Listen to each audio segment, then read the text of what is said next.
Good morning, class 10. Today we are going to discuss the second part of your second chapter, that is Long Walk to Freedom by Nelson Mandela. So let's start the chapter. A few moments later, we all lifted our eyes in awe as a spectacular array of South African jets, helicopters, and troop carriers rode in perfect formation over the Union buildings. कुछ ही देर बाद a few moments later means कुछ ही देर बाद हम सब ने अपनी आंखें ऊपर उठा ली in awe. awe बेटा यहाँ पे मतलब होता है हैरानी. awe का मतलब हैरानी and spectacular means शानदार. spectacular means शानदार. array means प्रभावशाली. संग्रह collection. ओके हम सब ने अपनी आंखें ऊपर उठा ली. वो क्यों? क्योंकि साउथ अफ्रीकन जेट्स, हेलीकॉप्टर्स और सैनिक जो टुकड़ियां थी उन्होंने आसमान में एक बड़ा ही प्रभावशाली शानदार संग्रह बनाते हुए वो यूनियन बिल्डिंग्स के ऊपर से होते हुए निकली. बड़ी ही शानदार फॉर्मेशन बनाते हुए वो निकली और हम सब ने बड़ी हैरानी से उनकी तरफ हम सब बड़ी हैरानगी से उनकी तरफ देखना शुरू किया. जैसे आपने 26 जनवरी की परेड में देखा होगा ना, आसमान के ऊपर से हेलीकॉप्टर्स जाते हैं, जेट्स जाते हैं और भी सैन्य टुकड़ियां, हवाई सैन्य टुकड़ियां जाती हैं. तो अलग-अलग फॉर्मेशन बनाती है. कोई वी बनाएगी, कोई तिरंगे की शेप में धुआं छोड़ेगी, कोई जिगजैग की आकृति बनाएगी. तो ऐसे ही उस समय इस सेरेमनी में भी ये सब हो रहा था. सैन्य टुकड़ियां जो उनकी जो वायुसेना की टुकड़ियां थी वो जेट, हेलीकॉप्टर्स इनके द्वारा वो करतब दिखा रही थी नई बनने वाली सरकार के स्वागत पे. Next. It was not only a display of pinpoint precision and military force, but a demonstration of the military's loyalty to democracy for a new government that had been freely and fairly elected. यहाँ पे pin point का मतलब है शुद्धता. Sorry, pin point means बिल्कुल सही. यहाँ पे ना बेटा स्पेस थोड़ा कम है. बिल्कुल सही. And meaning of precision is शुद्धता. तो ये जो प्रदर्शन किया जा रहा था मिलिट्री फोर्स के द्वारा, सैन्य अधिकारियों के द्वारा, सैन्य टुकड़ियों के द्वारा, ये जो प्रदर्शन किया जा रहा था, ये ना सिर्फ उनकी शुद्धता, उनके सही ढंग से इसके प्रदर्शन को दिखा रहा था. कहने का मतलब क्योंकि वो बहुत ही अच्छे ढंग से अपने कर्तव्य दिखा रहे थे, ये सम्मान दिखा रहे थे, लेकिन ना सिर्फ ये अपने आप को बहुत अच्छे प्रभावशाली ढंग से प्रस्तुत कर रहे थे, बल्कि to a new government that had been freely and fairly elected, बल्कि उस सरकार के प्रति अपनी वफादारी को भी प्रदर्शित कर रहे थे जो कि अभी नई सरकार बनी थी. उसके लिए भी अपना वो सम्मान, अपनी वफादारी को व्यक्त कर रहे थे कि हम नई प्रजातांत्रिक सरकार के प्रति पूरी तरह से वफादार हैं.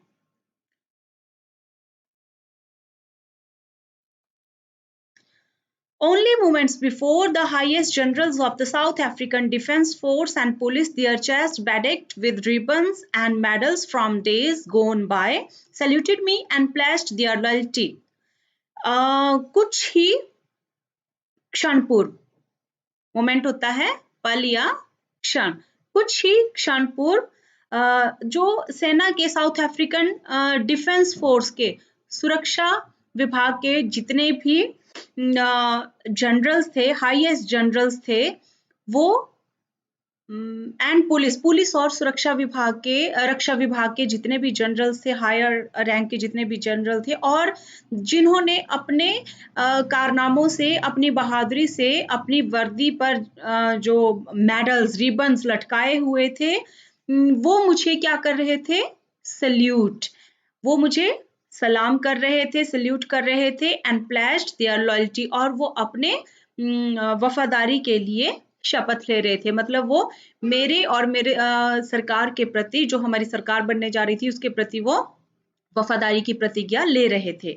I was not unmindful of the fact that not so many years before they would not have but arrested me. Here the meaning of unmindful means अनभिज्ञ।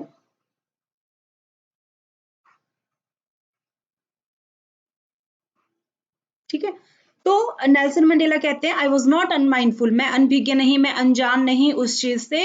The fact is so many, क्योंकि कुछ साल पहले की अगर बात होती तो यही बड़े बड़े जनरल, यही बड़े बड़े सैन्य अधिकारी मुझे सल्यूट नहीं करते, would not have saluted, salute नहीं करते, बल्कि उस समय के नेल्सन मंडेला को क्या करते? अरेस्ट करते। क्योंकि उस समय नेल्सन मंडेला को क्या समझा जाता था? विद्रोही समझा जाता था, कि उन्होंने विद्रोह कर दिया है सरकार के प्रति, उन्हें क्रिमिनल समझा जाता था। तो इस करके वो मुझे सलाम नहीं करते, बल्कि वो मुझे अरेस्ट करते, हवालात में बंद कर देते। Next, yes, finally a chevron of Impala jets left a smoke trail of the black, red, green, blue and gold of the new South African flag. Here the meaning of chevron, chevron का मतलब होता है बेटा ये we आकार की आकृति, इसे हम शेवरन कहते हैं। ठीक है, तो अंत में इम्पाला जेट जो थे, उन्होंने इम्पाला जेट के धुएं, इम्पाला जेट ने अपने जेट से धुएं की एक टेल बनाई, स्मोक टेल, धुएं से एक ट्रेल, मतलब एक लंबी सी पूंछ उन्होंने, या मतलब एक आकृति बनाई, शेवरन आकृति उन्होंने बनाई, वी शेप की एक उन्होंने आकृति बनाई, जिसका कलर क्या था? Black, red, green, blue and gold. और ये क्या है? ये साउथ अफ्रीका के नेशनल फ्लैग का कलर है।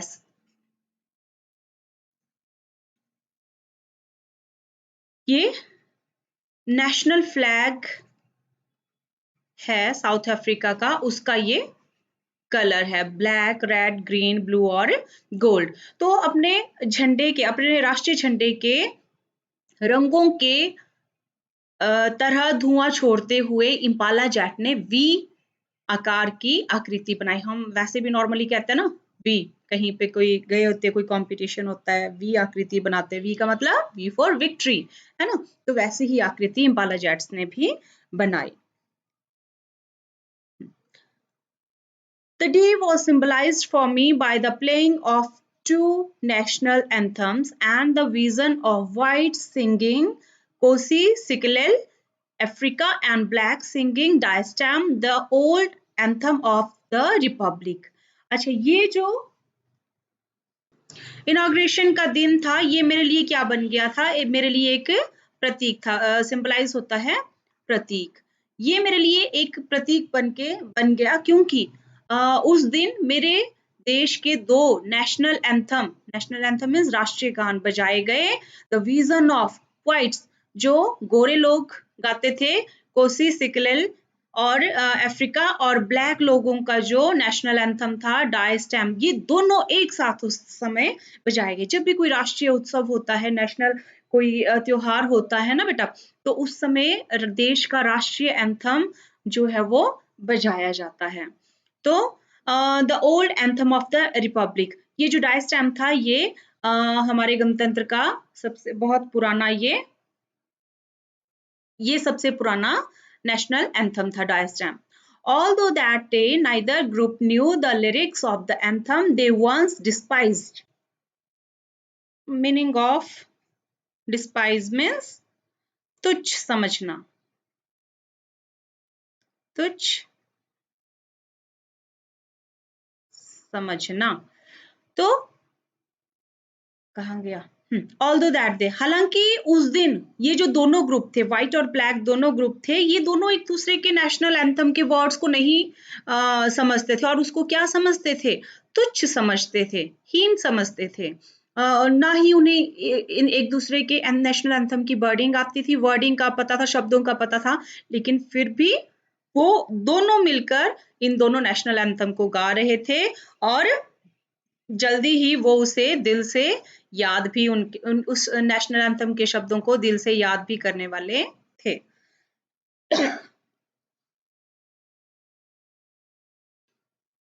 नेक्स्ट,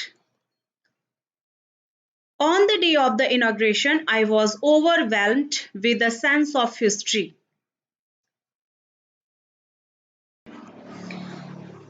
हाँ, overwhelmed, sorry, मतलब अभिभूत।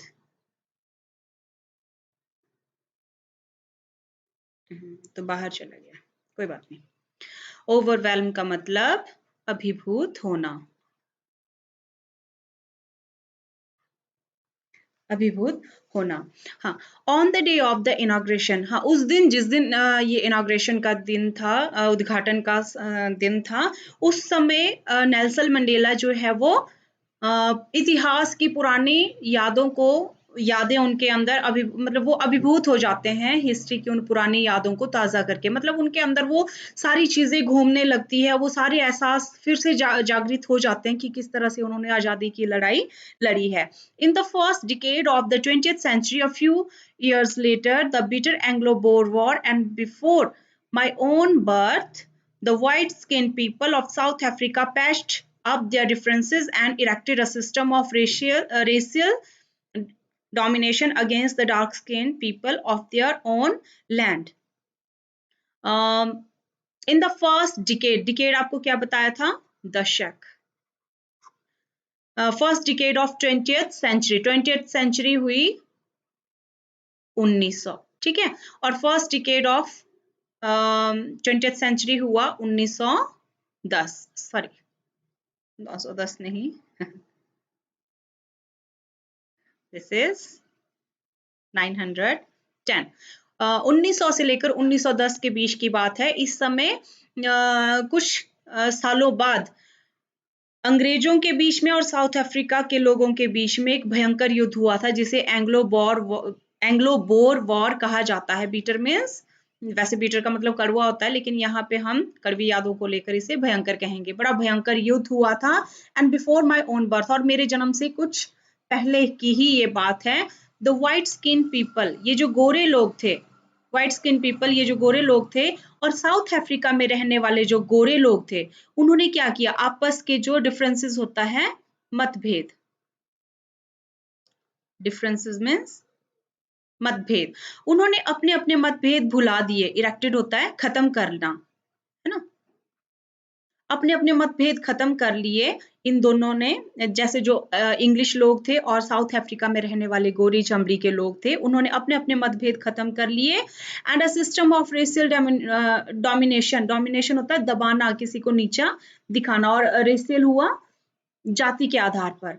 और ये जाति भेद नीति इन्होंने किसके अगेंस्ट अपनाई? Dark skinned people of their own land, अपनी ही धरती के जो गोरे लोग थे, साउथ अफ्रीका के ही जो गोरे लोग थे, उन्होंने काले लोगों के प्रति रंग भेद नीति का इस्तेमाल किया।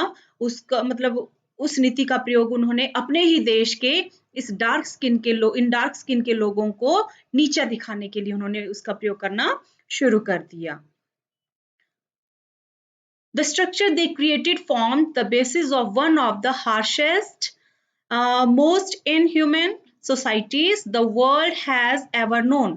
और ये जो उन्होंने एक ढांचा तैयार किया इस रंग भेद नीति का, उन्होंने जो ये बनाया, ये जो ढांचा था, ये बहुत ही हार्शेस्ट, बहुत ही कठोर से भी कठोर था और बहुत ही अमानवीय था। इनह्यूमन होता है अमानवीय, बहुत ही अमानवीय ये मतलब उन्होंने सिस्टम बनाया रंग भेद नीति का।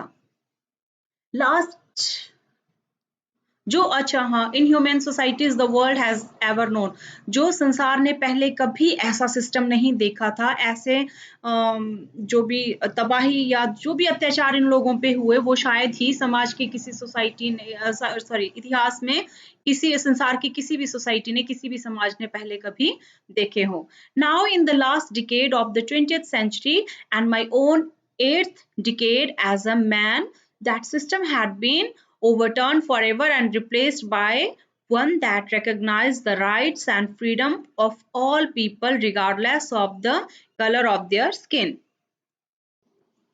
हाँ जी, अब last decade of 20th century, जो 20वीं शताब्दी के लास्ट मतलब लास्ट दशक जो चल रहे हैं, and my own 8th decade और एज ए मैन, और मेरे अपना 8वां दशक चला हुआ, मतलब इस समय वो किस में चल रहे हैं, 80s में चल रहे हैं, मतलब उनकी उम्र 80s में चल रही है ना। तो मेरे अपने मतलब इन 80वें वर्ष में या 8वें दशक में अब ये जो सिस्टम है ओवरटर्न फॉरएवर, हमेशा हमेशा के लिए, फॉरएवर हमेशा हमेशा के लिए ये सिस्टम खत्म कर दिया गया है और रिप्लेस्ड बाय, और इस सिस्टम को किससे रिप्लेस किया गया है, ऐसे सिस्टम के द्वारा जिसमें हर व्यक्ति के पास अपने राइट्स हैं, हर व्यक्ति के पास फ्रीडम है, और सभी लोग जो हैं चाहे वो किसी भी कलर के हो, किसी भी स्किन के हो, उन सब के अधिकार जो हैं वो बराबर हैं। अब हम कहने का मतलब कि हमने उस रंग भेद नीति को, हमने उस जो भी वो उनकी व्हाइट स्किन और ब्लैक स्किन की जो भी मतलब इनमें आपस में ये चले क्राइसिस चले हुए थे, उन सभी क्राइसिस को हमने खत्म कर दिया है, और अब एक ऐसी सरकार का, एक ऐसे सिस्टम का जन्म हुआ है जो सबके लिए समानता का भाव रखता है। That day had come about through the unimaginable sacrifices and thousands of my people whose suffering and courage can never be counted or repaid. ये जो दिन हम आज देख रहे हैं वो ऐसे बहुत से लोगों के सैक्रिफाइस मीन्स बलिदान, सैक्रिफाइस मीन्स बलिदान। आज का दिन जो हमारे जीवन में आया है वो एक अकल्पनीय है, इमेजिनेबल होता है कल्पना योग्य, अनइमेजिनेबल हुआ कल्पना के मतलब जिसकी कल्पना भी नहीं की जा सकती। एक ऐसे अकल्पनीय बलिदान जो हजारों लोगों ने, मेरे देश के हजारों लोगों ने किया है, और मतलब उसके लिए उन्होंने बड़े सारे कष्ट सहन किए हैं, बड़े साहस के साथ उन्होंने अपने आजादी की लड़ाई को लड़ा है। उनके बलिदानों के स्वरूप आज ये दिन हमें देखना पड़ा है। कहने का मतलब कि मेरे देश के लोगों ने इस आजादी को हासिल करने के लिए बहुत सारे बलिदान दिए हैं, उन्हीं बलिदानों के परिणाम स्वरूप आज हम ये दिन देख रहे हैं। I felt that day, as I have on so many other days, that I was simply the sum of all those African patriots who had gone before me. मैं आज महसूस करता हूँ कि अगर मैं अपनी बात करूँ तो मैं उन लोगों के आगे, उन देशभक्तों के आगे कुछ भी नहीं हूँ जिन्होंने देश के लिए इतना बलिदान दिया है, और मैं उन सभी देशभक्तों का एक समावेश हूँ, सम ऑफ ऑल, उन सब का मैं एक समावेश हूँ, उन अफ्रीकी पैट्रियोट्स होता है देशभक्त, जो मुझसे पहले हैड गॉन बिफोर मी, जो मुझसे पहले हो गए, जो स्वतंत्रता सेनानी मुझसे पहले होकर गए हैं, मैं उनका एक समावेश हूँ। That long and noble line ended and now began again with me. इस लंबी और एक नोबल लाइन का अंत यहीं पे हो गया। अब दोबारा यह मेरे साथ आरंभ हो रही है, अब दोबारा मेरे साथ इसकी शुरुआत हो रही है। I was pained that I was not able to thank them, that they were not able to see what their sacrifices and had wrought. मुझे इस बात की पीड़ा है, पेन मीन्स दर्द है या दुख है, मुझे इस बात का दुख है कि मैं उन लोगों का धन्यवाद भी नहीं कर सकता, मैं उनका धन्यवाद भी नहीं कर सकता, और ना ही वो लोग ये देखने में समर्थ हैं कि उनके सैक्रिफाइसेस, उनके बलिदानों ने आज क्या दिन हमें दिखाया है। मतलब कि अब वो लोग इस दुनिया से जा चुके हैं, अब मैं उनके बारे में सिर्फ मतलब ऐसे ही कह सकता हूँ, ना तो मैं उनका धन्यवाद मतलब उनके सामने कर सकता हूँ और ना ही वो ये दिन देखने के लिए आज जीवित हैं।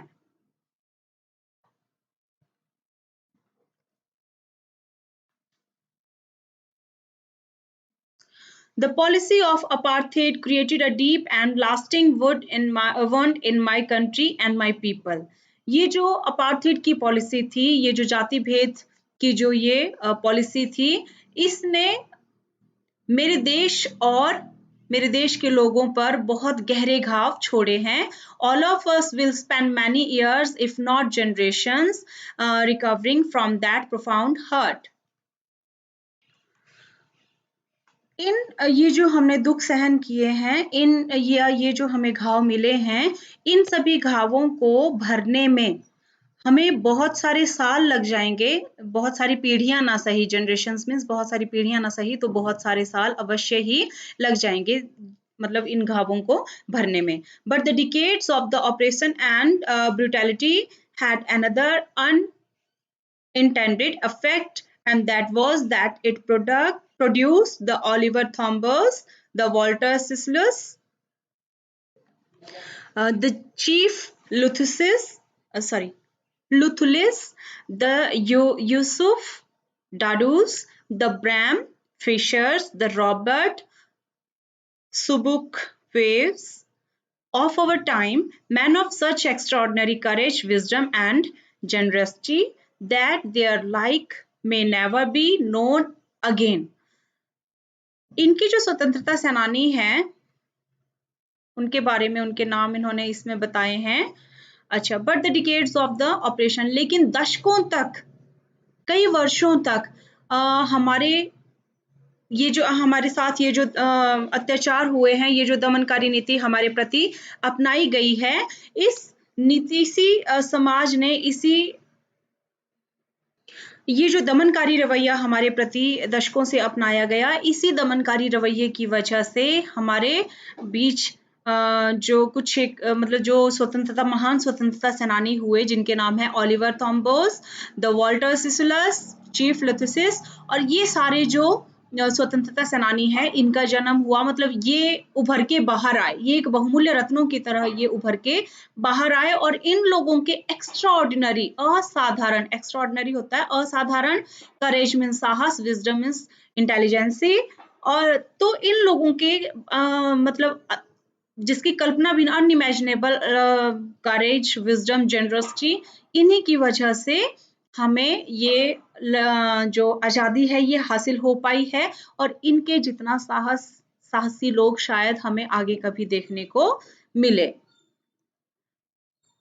Perhaps it requires such depth of operation to create such heights of character, क्योंकि ऐसे महान लोगों के कैरेक्टर, उनके मतलब उनको चरित्र को बाहर निकालने में बहुत बड़ी स्तर के दमन की आवश्यकता होती है. सोना तभी ज्यादा चमकदार बनता है जब उसे बहुत ज्यादा तापमान से होकर गुजरना पड़ता है. जितनी वो हथौड़े की चोट खाता है, जितना वो तापमान सहन करता है, तभी उसमें वो चमक आती है, तभी वो निखर के बाहर आता है ना. तो ऐसे ही इन हीरों को बाहर निकालने के लिए भी वैसे ही दमनकारी नीतियों की फिर आवश्यकता पड़ेगी, लेकिन ऐसा पॉसिबल नहीं होगा. साउथ अफ्रीका की धरती अब कभी भी ऐसे गुलामी की बेड़ियों में नहीं बंधेगी. तो वो कहता है कि अब ऐसे शायद ही ऐसे महान चरित्र हमें देखने को मिले.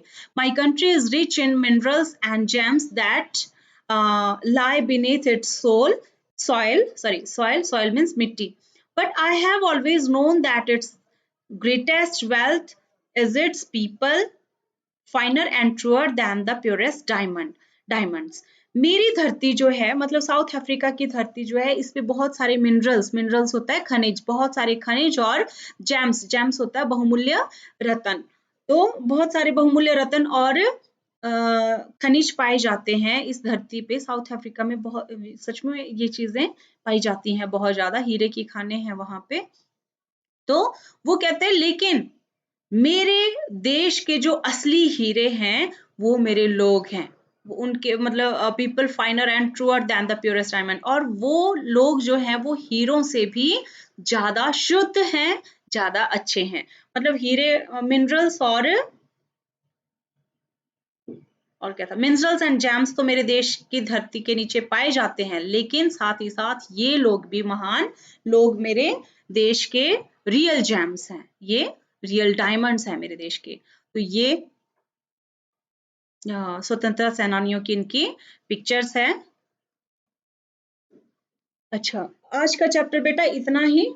अब कल हम इसका छोटा-सा अब एक पार्ट बच जाता है, काफ़ी लंबा चैप्टर था, कल हम उसको करेंगे और आप लोगों को इससे रिलेटेड होमवर्क मैं इसके बाद देती हूँ, वो मैं आपको व्हाट्सएप पे उसकी पिक्स भेज दूँगी। सो कल मिलते हैं, टिल देन गुड बाय।